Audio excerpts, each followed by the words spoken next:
নমস্কাৰ, মই ঝৰ্ণা শৰ্মা দেৱ চৌধুৰী।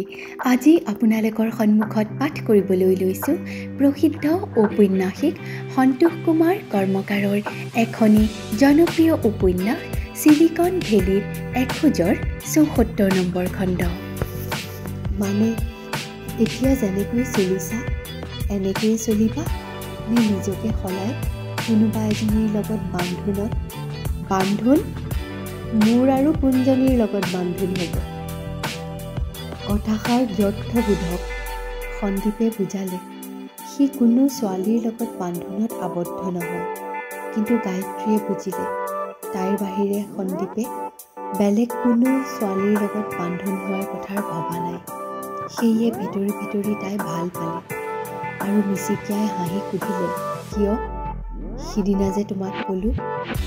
সন্দীপে গায়ত্ৰীৰ পিনে চালে। তেনেকৈ চাই থাকোঁতে থাকোঁতে তাৰ মুখখন কৰুণ হৈ উঠিল। তাৰপিছত লাহেকৈ ক'লে, তোমাৰ বিবেচনা অনুসৰি তুমি ঠিকেই কৈছিলা, কিন্তু মানুহ মই যে নিজকে সলাব নোৱাৰোঁ। কিয় নোৱাৰিবা? এতিয়া তোমাৰ যেনেকুৱা লাইফষ্টাইল এনেকৈ তুমি চলিব নোৱাৰা।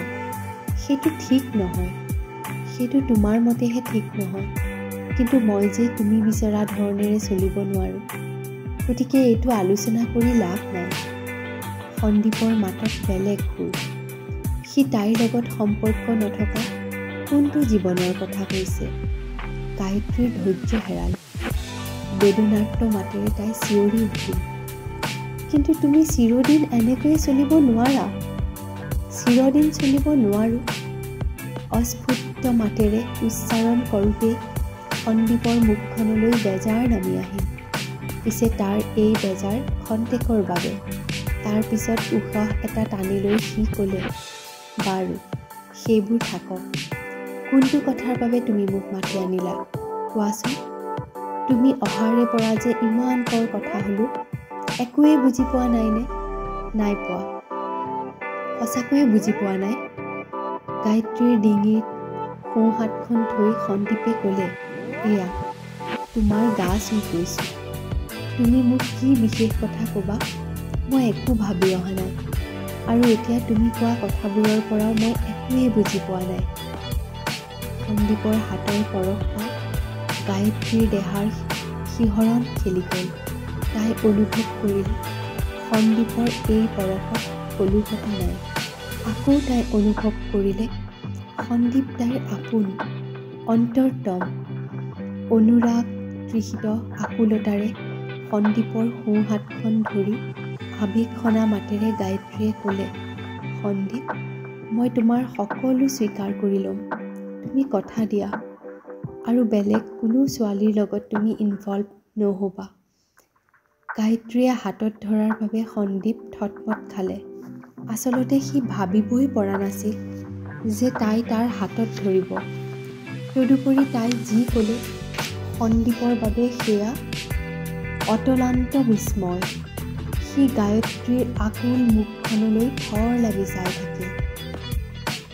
গায়ত্ৰীও তাৰ পিনে চাই আছে। চাৰি চকুৰ মিলনত মৰম অনুৰাগৰ আনন্দময় এক ব্যঞ্জনাৰ সৃষ্টি হ'ল। পিছে এই ব্যঞ্জনা স্থায়ী নহ'ল, সহজাত প্ৰাণ শক্তিৰে গতিশীল নহ'ল। লাহে লাহে গায়ত্ৰীৰ পৰা নিজৰ হাতখন এৰুৱাই আনি সন্দীপে নিশ্বাস এটা পেলালে। তাৰ পিছত তাৰ পৰা দৃষ্টি নমাই আনি মোলান মুখেৰে ক'লে, ব'লা, নিশা বহুত হ'ল। ইয়াৰ পৰা তোমালোকৰ ফ্লেটলৈ যাওঁতে 1 ঘণ্টা লাগিব। কিন্তু টেবুল এৰি গায়ত্ৰীৰ উঠিবৰ মন নগ'ল, কাৰণ তাইৰ কথা শেষ হোৱা নাই। তাই যিটো জানিবলৈ বিচাৰিলে সন্দীপৰ পৰা তাৰ উত্তৰ পোৱা নাই। সন্দীপে তাইক প্ৰতিশ্ৰুতি দিয়া নাই। সি তাইৰ লগত জীৱনৰ কথা পতা নাই। অধীৰ আগ্ৰহেৰে গায়ত্ৰীয়ে সুধিলে, কিন্তু মই যে তোমাক ক'লোঁ। সন্দীপ গহীন চকীখন এৰি পেণ্টৰ জেপত হাত ভৰাই প্ৰাণহীন নিৰুত্তাপ মাতিৰে সি ক'লে, হ'ব, এইবোৰ থাকক মানে এইবোৰ পিছত পাতিম। গায়ত্ৰীৰ অন্তৰখন হাহাকাৰ কৰি উঠিল। এনেকুৱা লাগে যেন তাই যিমানেই চেষ্টা নকৰক লাগে সকলো বুজি পায়ো সন্দীপে তাইৰ অনুৰোধক মূল্য দিয়া নাই। তাৰ সকলো স্বীকাৰ কৰি লৈও তাক আপোন কৰি লোৱাৰ বাবে তাই আকুল হৈ পৰিছে বুলি জানিও ৰহস্যজনক কিবা কাৰণত সন্দীপে তাইৰ ওচৰত নিজকে ধৰা দিয়া নাই। সঁচাকৈয়ে সন্দীপ বেলেগ হৈ পৰিছে। তাইৰ মনৰ পৰা তাইৰ অন্তৰৰ পৰা সন্দীপে নিজকে বহু দূৰলৈ আঁতৰাই লৈ গৈছে।